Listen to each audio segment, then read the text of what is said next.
Better Leads podcast. Yeah, I'm talking about Mountain Dews, baby. We are helping small businesses be more profitable and effective by hooking better leads. Eat bread and desserts and just get all fat and sassy. This is Tim Brown, and I'm here with Dale Dupree from the Sales Rebellion. How you doing, Dale? What's up, dude? Doing good. How about you? I'm doing very well. I am talking about sales mistakes and common sales problems and how to fix them with Dale. Now, Dale is privy to a lot of organizations. He talks to companies about what they can improve on their sales. He consults with specific salespeople and helps them improve their sales skills. And that's what the Sales Rebellion is all about. I love the way Dale on LinkedIn tries to create a movement, and he has a group of salespeople and he creates community. And I think one of the things that you've mastered in marketing is people like us do things like this. That's a vibe that I quite like an idea that I've taken from Seth Godin. People like us do things like this. And one of those things is aspirational identity. And you take one of your things is sales rebel. So that's like your thing is like you champion the sales rebel. You talk about the sales rebel and the mindset around that. You've got this community, and there's network effects to that community as well. So I'd love for you to briefly talk about what you've done there in creating an aspirational identity for your ideal customers, and then we'll get into the sales problems that people have. Yeah, for sure, man. And I appreciate the opportunity to talk more about the rebellion. And really, because that's the point of what we're doing, is not to try and sell people to come and buy our sales training as much as we want to encourage people to understand that there is a better way of life for them as a salesperson to begin with. And the rest just follows naturally, right? And that's what sales is. Sales is about this concept of being able to properly articulate what it is that you desire in regards to how it is that you'd like to serve people and what it is that those people particularly are struggling with that need your help to begin with, and not sounding like a robotic mess, in the way that you present, in the way you pitch, in the way you close, in the way you nurture, the whole 9 yards, right? We have made this systematic process out of sales that literally just manipulates the buyer in most cases. And you can look at any kind of sales training, you can find little glimpses of that manipulation. But we take an altruistic approach. It started with my father, who taught me sales to begin with. And I'm just passing his legacy off to the generations of people that never got to meet him and never will get to meet him. So this is a legacy concept for me more than anything, which is what the biggest driver is, which is what we also teach salespeople to tap into. What is your legacy? Not so much of how much money do you want to make or how many sales do you want to get this year? The idea of popping into something that drives you emotionally more so than something that drives you from this perspective of tangibles, because things that are tangible don't yield true happiness and they're fleeting constantly. But that drives us from a deeper level is what will always sit and with us and create that intrinsic motivation to begin with. So Simon Sinek talks about starting with why. Is that kind of a core piece? You're talking about this intrinsic motivation. What's your deepest what do you want to be your legacy? So that's a big question that you talk about with the salespeople that you're trying to motivate. It's definitely a piece of the puzzle. And we believe that there are 4 major questions, not just why, because some people can't tap into their why. Some people are driven more by their I have what. a hard time with it. Yeah. And it's that analytical side in most of most people. And that side of them where emotionally they would prefer to be detached to some extent, which is it's natural. That's the thing. We don't talk enough about the truths of who we are. And so when we look at a why, it's really about deciding and understanding whether or not you have one in the first place. And if you don't, it's okay. You're not some weirdo that doesn't know how to get to a why, right? It's what we tell our sales reps all the time, that just don't have that inside of their genetic DNA. But it is important to ask the driving question. Is it why? Is it what? Is it who? Is it how? Right? Mm-hmm. Which one is it? And by doing those things, we can better accommodate the way that we help build somebody up intrinsically from that motivational standpoint of where emotions lie to begin with. I like that. So I got a couple questions here before we get into specific sales mistakes, sales problems.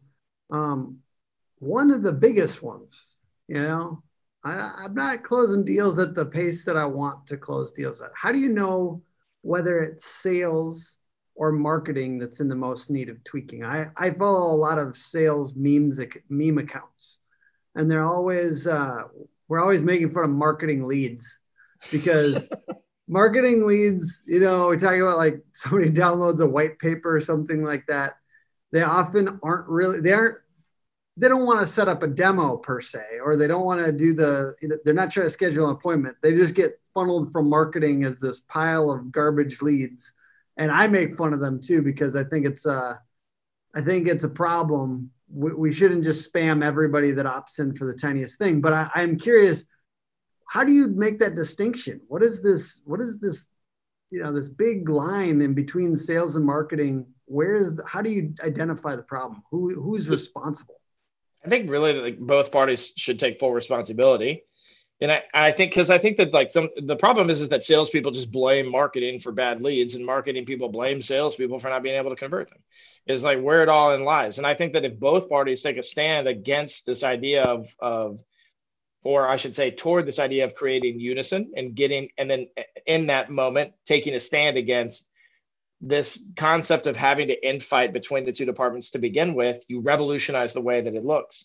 Because it's easier, it's very easy, I should say, but nobody wants to do it because it's not convenient to have, let's just say, a marketing person that has an inbound lead, brings an inbound lead to the company, sit in on the first sales call and listen and hear that qualification and be like, oh my gosh, yeah, this is not a good lead. Or to say, well, I think it is a good lead. I think you should change these couple of questions, and for the salesperson to be able to say, cool, I'll humor you on that. I'll try that next time around. Right. And create this distinct unison between the two departments. But also, I think it's a visionary concept as well, too, that we lack in most cases, because it's just the way that it works. Right. The way that it works is that sales hates marketing, marketing hates sales. And then the bigger picture perspective is that everybody hates salespeople on top of it. Right. So it's like a lose-lose for salespeople. And really, they have to be the leaders inside of this whole concept to begin with. Right. Where if the leads are weak, as they say in one of the best sales movies ever created, that's obnoxious as hell, then they are weak. And that's the point. But you have to sit down and show the proof of why, and show what it is specifically that we want that we desire to develop for an outcome to begin with, or else nobody will ever be on the same page. If you were ever set up with a bunch of weak leads, let's say you were in a position where you had 20 weak leads, and that was your whole week. You didn't have any strong ones. You just had 20 weak ones. They all downloaded a white paper or something.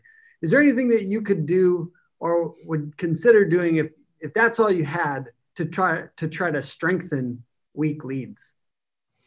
So I think the thought process here is that if somebody indicates that they're somewhat interested, so like we have a free download called the Crumpled Letter at crumpledletter.com. And the idea is that salespeople typically go download that and then they never use it. Right. Mm-hmm. Because it's free and they see all these testimonials and they go, oh, this thing's going to be awesome. And then they get cold feet in the first place. So if we're calling on those people, they typically don't want to talk. But here's the thing is that, I should say, like in general, if you have people downloading a free thing off your website and you're calling them, they typically don't want to talk. Right. But with us, where we have an unlock is that we've built a very attractive brand. And I think that that's what it is that when we call people that download this free piece of our puzzle when it comes to marketing and sales and what can elevate their outreach game from a hybrid perspective, we don't call them and say, hey, you downloaded the free Crumpled Letter. How's it going? We say, hey, this is so-and-so at the Sales Rebellion. What's up? Yeah. And they typically go, oh, I didn't expect to hear from you. That's usually what they all say. Yeah. But again, we attract our tribe. So even those people, because those people cannot afford sales training in the way that we have priced it, and the way that we're trying to build quality for us as well too. Mm-hmm. And that's okay. We don't expect them to dig into their pockets and spend a whole bunch of money, but we have a system for them, right? And it's the system of our community that we can add them into. And so we look at even the weakest leads, right? We look at them as purpose-filled, and we try to create some kind of synergy for them. So if I had to simplify what you're saying here, the takeaway is build brand. Brand strengthens weak leads. So what are the key levers sales managers should focus on when they're trying to help their team grow? I think the problem with managers in general is that even if I name a few things, they'll try to turn it into a KPI. And And sure, like a KPI is they are good to an extent when it comes to tracking, right? When it comes to accountability, but you can't measure a KPI the same way you can measure a result. You just can't. That's the bottom line. And so I think that what managers need to do is they need to look at the macro. So they need to say, all right, what we want is a result. And then they need to come down to the micro, which would be the things that drive the result. And the problem is, though, inside of the micros that most people focus on, again, the metrics. They say, how many calls did you make? Or they try to turn something into, that we put an emphasis on into a metric and into a actions KPI. or habit metrics. You're not talking about closed deals. You're talking about, in the meantime, activity metrics, which are often going to really lead you down a wild goose chase because the activity should change based on the need, probably. Exactly. It's a waste. Yeah, I totally get it. I've been down that side before, and that's why we love working with you, Dale, because you help our team stay focused on the results, and the activity stuff is less of a focus in the way that you shouldn't get stuck there. It's okay to do short pushes in the area of activity, but you don't want to get into the spot where you're just hammering on that and it stays stuck. And the problem is that stays for like months and months. And then it's like, is that activity getting us any result? No, but we're still doing it because we have a tick now that we're doing that.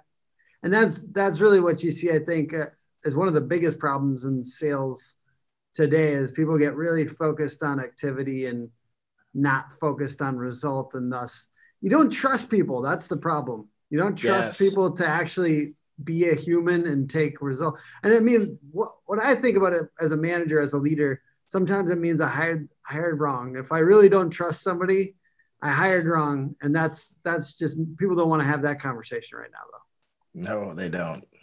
And that's okay. I mean, it's okay to admit that you've made a mistake. It's okay to admit that you need to set better expectations, but it's not okay to get so micromanagey that everyone on your organization hates you. Right. What's the biggest thing that you see sales culture is rife with that you just flat out disagree with? Take your soapbox for a second. I cannot stand the bro culture of sales. I had to be around it for a very long time. And then I had to exist in it and be around it, right? Because I had to exist in it. And then I had to build and cultivate relationships with people in my territory in order to build out a very defined network, one that would help. List up a bunch of like attributes of bro culture of sales. First of all, I'm sure one is interrupting. Which is I'm doing right now. The number one is interrupted now. Just kidding. So the first would be the mindset, right? So bro culture mindset would be that the customer sucks and they don't know what they're doing, and you are the ultimate champion of the customer's business, and selling them something is like your trophy, right? And that to me is just total BS in the first place. Another one would be this idea of the way that we treat individuals. So we classify, because we're an A player in a bro culture and there's B's and C's, we classify those salespeople as weaker and we give them less time and attention, or we create a status inside of like this ecosystem that either kind of walks them out the door or makes them try to drive and desire more, to get into this special club. The other one is that the bro culture excludes women completely in most cases. It doesn't care about what women think. It doesn't care about the fact that they are different than men to begin with. Go off, King. Say it again. I said, go off, King. The thing about this subject too with women in sales is that there are some really badass women that are out there that are doing an amazing job of building culture and creating something that's sustainable for women and men, but they don't get recognition. The people that get recognition are the ladies that hang with the boys, as they say, right? Which is kind of just like selling your soul to the concept, right? Not the women that are creating inclusivity inside of the culture that they have, right? They're the ones that women are put on pedestals when they wear short skirts, and they use their attractiveness to get to make sales and win, right? Instead of sitting back and saying, why you don't need to do those things. You're a beautiful person anyway. You don't have to prove it to anybody, and you don't have to use that as a manipulation tactic inside of what it is that you're trying to build. No, and nobody wants to say that either, because it means in their mind, less sales to begin with.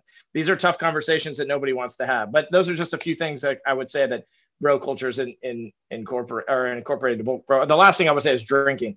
There's way too much of there is like this almost, if you don't drink and you're in sales, you're not accepted into that type of culture at all. It's like, you're weird. Who are you? Right. And the alcohol portion of it is what brings the worst out in people. And I witnessed that throughout my entire career.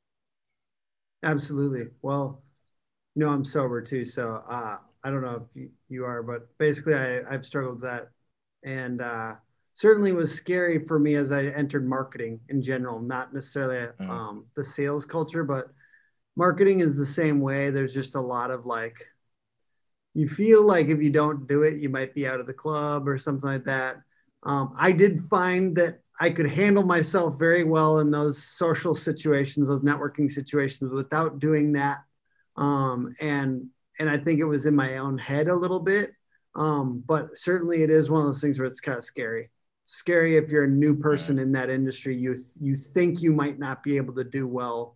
And then it comes down to like, what do you call a coffee after work? Or, it's like happy hour. Like you can still go to, I've found it, you just go to it and you just don't need to make a big deal out of the fact you're not drinking. No one cares really. They only care that they're able to have a drink. And that's basically the only thing.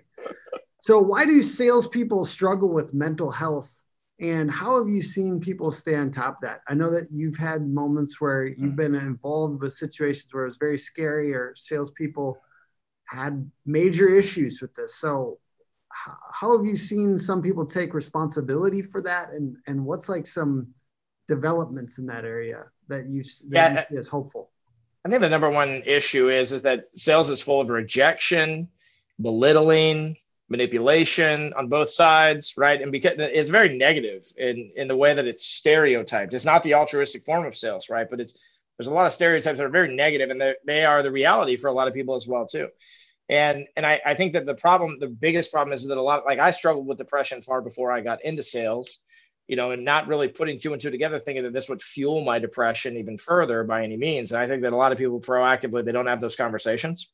And they're not in front of it. And so because of it, they're behind it. And by the time it finally catches up to them, it's not pretty. And I'm lucky to have been able to be saved in an instance of, attempted suicide and being able to come out of that with my head on my shoulders and not having to, essentially like quit life, because that's where it had me at one point. And so I'm grateful to God for the ability to be able to have been around and mentored by some of the most amazing men and women that I could have ever asked for in my life in those moments. And to this day, still being able to have those types of support systems. But I just think that it's a proactive approach instead of a reactive one around the subject, because you don't sit down and interview somebody and go, so do you have a problem with mental illness or depression? Because it's like a weird question. But to me, it's not, because if you were to sit down and ask me, I'd be like, thank you for asking. And yes, I do. And these are the steps I take. This is how I help myself in my own personal walk. And so knowing that, sometimes if I'm in a bad mood, so to speak, that it's not just a bad mood, that it's something that genetically, almost like inherently, because I do believe that there is a deeper issue behind mental illness, right? And that it doesn't just happen because of something that's been traumatic in our life. That's just another piece of the puzzle, right? But when we can sit back and understand that some people just can't get away from it, they can't help it, they can't take a pill either. The majority of suicides are done when somebody is on antidepressant medication in the first place, right? And we don't talk about these things. And so I think the biggest issue is silence. Silence has to be something that fleets and fades away. It's beautiful. I like it. So at the expense of going very serious to real rattling some stuff off real quick, I do want to get into the sales mistakes that I struggle with. I'm going to briefly talk about them. And then I'm going to have you talk about sales problems that you see as common. One, my biggest sales mistake, talking too much. I do it. I think I have a hard time asking questions. I want to impress people, but I also want to, that's the negative side, but the positive side is I want to help people.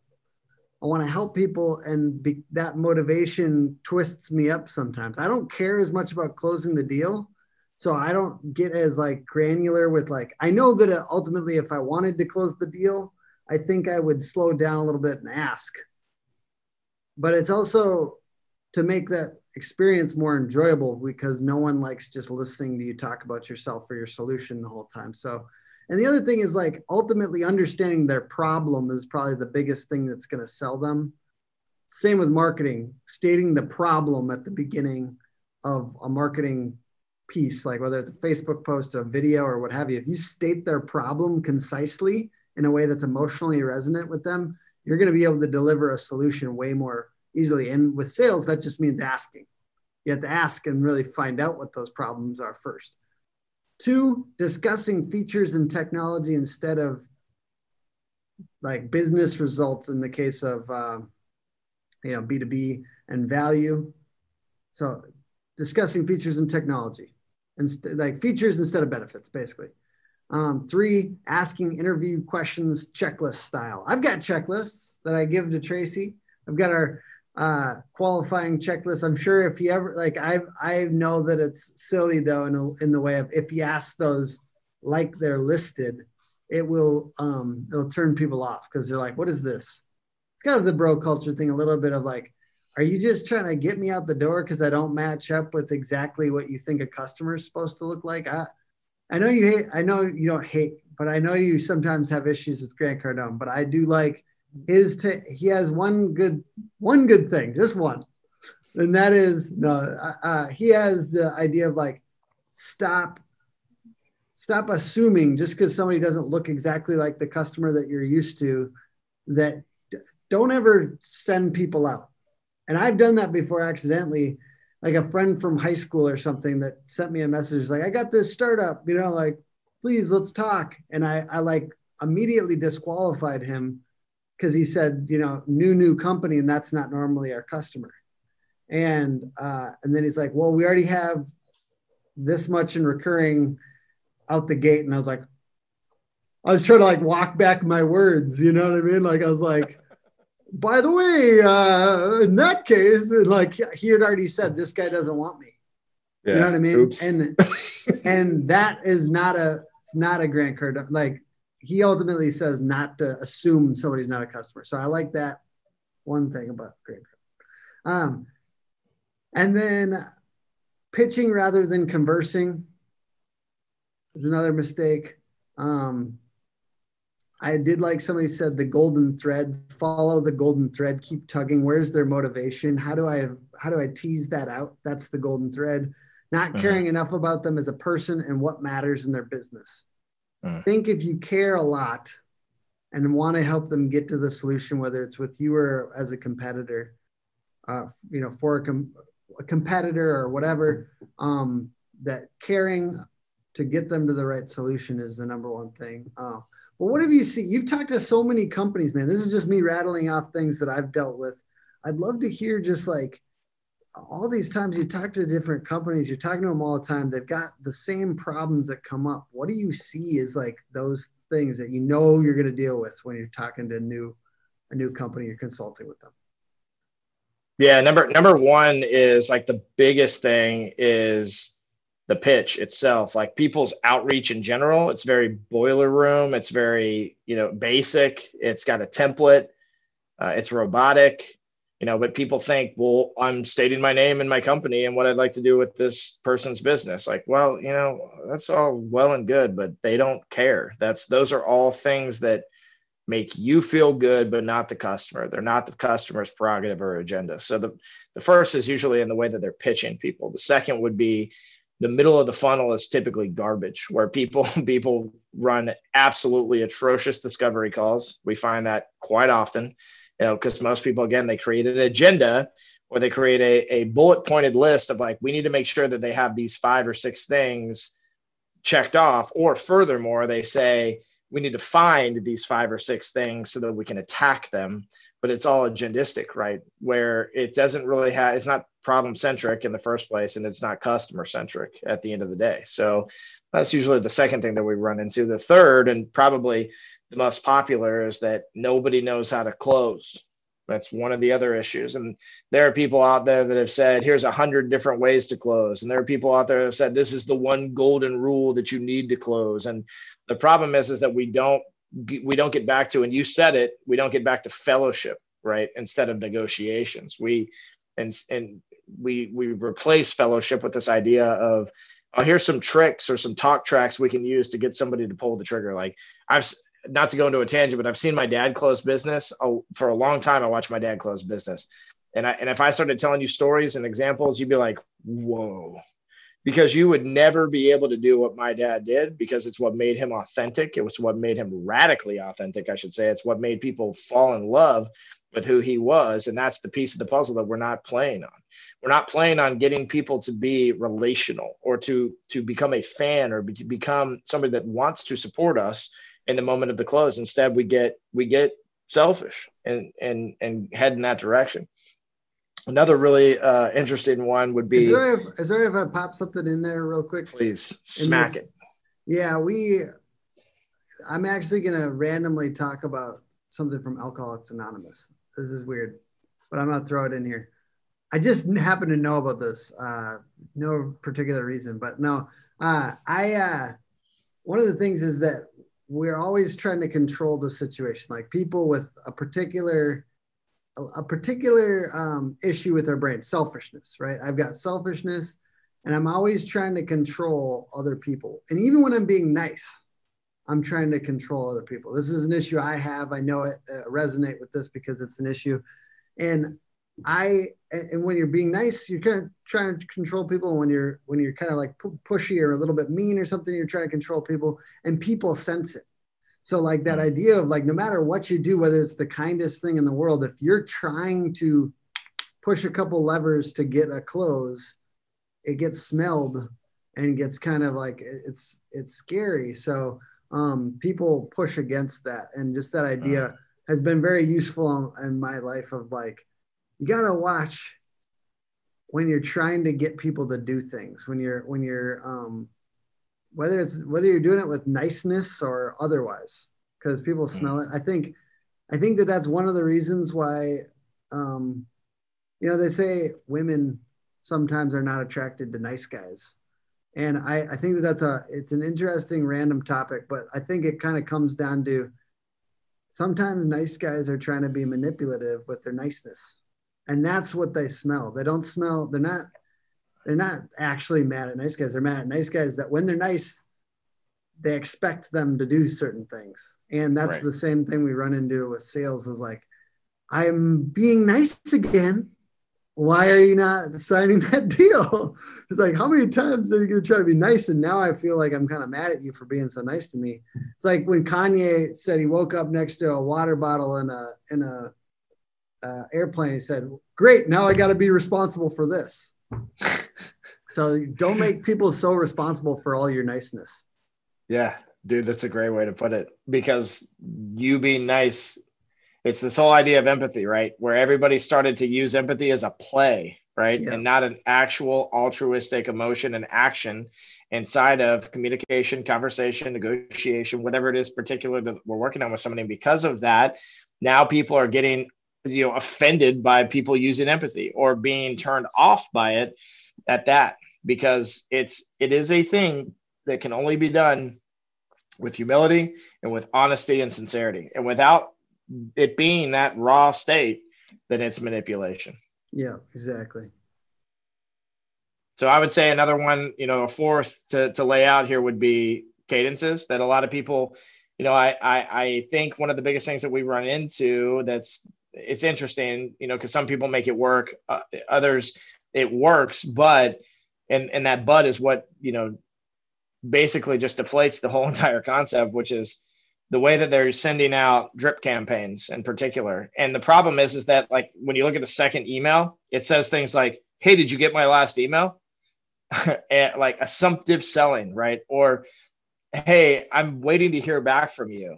You never wrote me back, things like that, right? Where a lot of times people just struggle with copy and the way that they've created their sequences and what cadences they're putting into place from an outreach perspective. And sometimes that's, the phone script, sometimes it's the email script, sometimes it's the voicemail script, sometimes it's in person when they walk in the front door, right? But around the clock there. Like if you look at every single different way that you can do it, they do it the same, which is this very assumptive and expectation selling, where they sit back and say, you owe me something, right? Or you're supposed to get back to me, or this is supposed to work somehow. But the whole premise of it is very manipulative and very offensive to begin with. But I'd say how would you do that better? How would you stop doing those types of sequences and cadences altogether? Like if someone learned a little bit about Dale Dupree or Tim Brown and they reached out to us and they said, yo, what's up? And they use like 3 things that they've learned about us, that they know about us, that we speak about through our podcast, through our social media content. I would hear that and go, yeah, what's up? I'd say, hey, I'm not interested, but this was a great email. And I just wanted to thank you for taking a minute to get to know me a little bit better. And that sets them up for another response where they can say, dude, cool. I'm glad that we've taken the pressure off and I don't have to sell you anything. Do you want to just spend some time over the next couple months getting to know each other, maybe network a little bit? So I'm going to be open to something like that. Yeah. So if I hear what you're saying, it's basically don't spend all the time setting up those automated sequences, spend more time on personalization and actually trying to get to know people. And even though it's small batch, you're probably going to have a better ratio of returns and actually like getting in front of people. It is one of those things where I see, man, we could probably go off for a long time on on bad LinkedIn requests and emails. One of them, I got to say one where I just recently had somebody that sent me something that's like, it looks like you've had a great experience with solution in brackets. Oh, garbage. And so basically they had taken somebody's sequence and then forgot to replace. And then like they sent me a follow-up one that was like, click cease, like underneath it. Like, sorry, I meant click cease. It's like, dude, anything that you smell template on it, it always gets a little scary. So if nonetheless, I'm not saying I've never used a template, just ensure you've replaced your personalizations at the very least. Yeah. But that one's an obvious one. Yeah, I mean, because honestly, like even if they're not using hyper personalization, they can use the concept of familiarity to create something between the two of us that makes me go, you're right, or I recognize this, right? And not in a bad way of like, oh, I see what you're doing here. This is a crappy spam email, that you've templated, right? That's what people need to focus on. I always want to post those on LinkedIn, but I realized LinkedIn already has too many of those posts of just like terrible outreach. Yeah. So I'm like, fine, I can't do it, but I want to. Everybody is a victim of it, dude. Yeah, it's funny though. Entertainment, if nothing else. I think you had one more. I would say the fifth and final is what people truly forget about what makes a salesperson good is personal development. That you can sit there and teach them all the tricks and tips in the world about what you did to be successful from a sales standpoint, but until they know thyself, they can never help the community. They can never serve correctly. They can never take somebody's experience to the next level. And so salespeople and sales leadership needs to start focusing more on the personal development of their people. That's beautiful. And to that point, Dale, can you just talk a little bit about Sales Rebellion and what you guys are doing over there? Maybe give a web address. Yeah, for sure. Salesrebellion.com is a great place to go. LinkedIn.com/in/copy warrior if you want to follow my feed daily, because I post every day.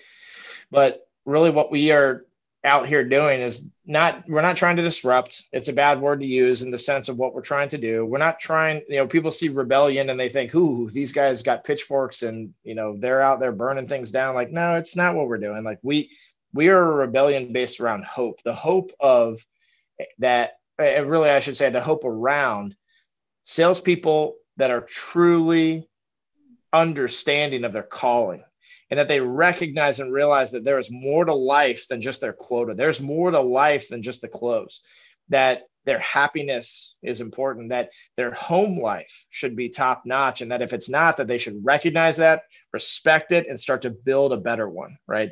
The idea also of people being disconnected from their spirituality and whether that's God or it's the universe or whatever that looks like, right? It's the fact of the matter that we continue to worship ourselves, right? And in place of this idea of having accountability and having community instead.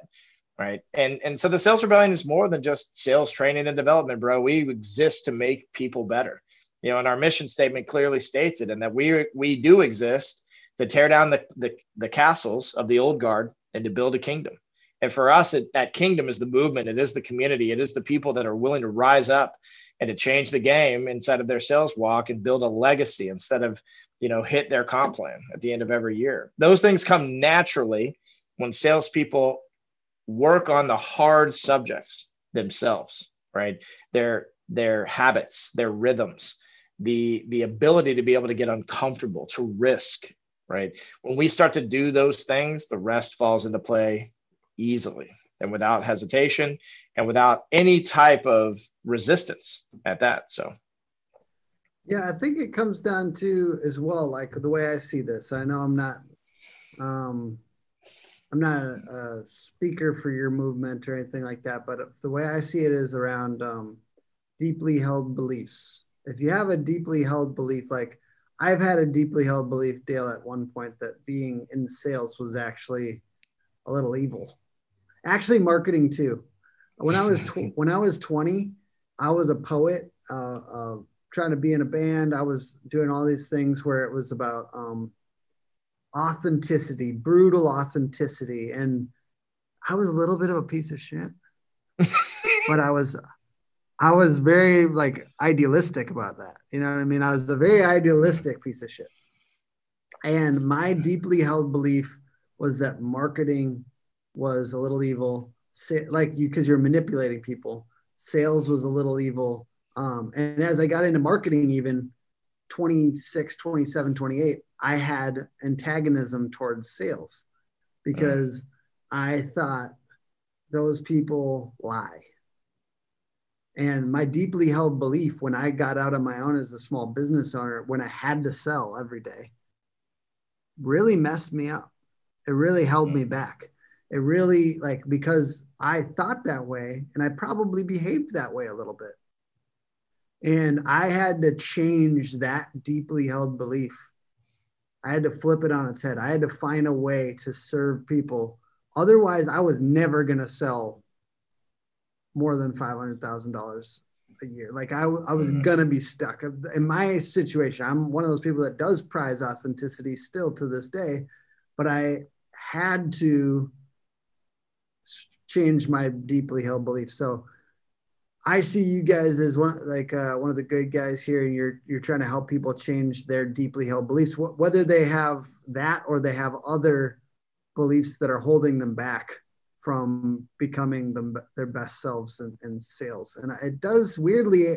I remember having a conversation with our sales guy at my last agency, and it was weird how much he talked about his daily habits and his energy plan, waking up in the morning. And he's like, I got to hug my kids. I was like, dude, sounds involved. I was asking you how to, what lists to outreach to. I don't, he's talking to me about his energy plan. It was so funny to me, but I now get it. And I understand how much your energy does play into this, how much your beliefs do play into this. And, yeah, I guess, the topic here, we've gone off the topic here, which is a little bit about the sales mistakes and common sales problems. But I think that there's a lot of nuggets in there for people to consider. We're also going to be kind of writing this out as a blog post. We'll be listing out all the problems that we listed. So check out that link in the description. And yeah, appreciate you coming on, Dale. Yeah, man. Thanks for having me here. Appreciate you. And this has been Hook Better Leads podcast, Hook Agency, hookagency.com, Hook Agency all over social. Dale, what are your guys' social links and your web address again? Yeah, salesrebellion.com. You can go to any social site except for LinkedIn, but all the rest, and just put @Sales Rebellion or Sales Rebellion into the search. So that's even facebook.com/Sales Rebellion, twitter.com/Sales Rebellion. It's super easy. On LinkedIn, it's linkedin.com/IN/copy or warrior to find my feed. You can go into my experience, find the Sales Rebellion there, and also follow all of the coaches that also post content on a consistent basis as well too. And if I was just to say your guys' value proposition randomly very quickly, to me, it's also just community, and to be part of that community and have some accountability. So if you need that, reach out to them. And of course, once again, thanks for coming on.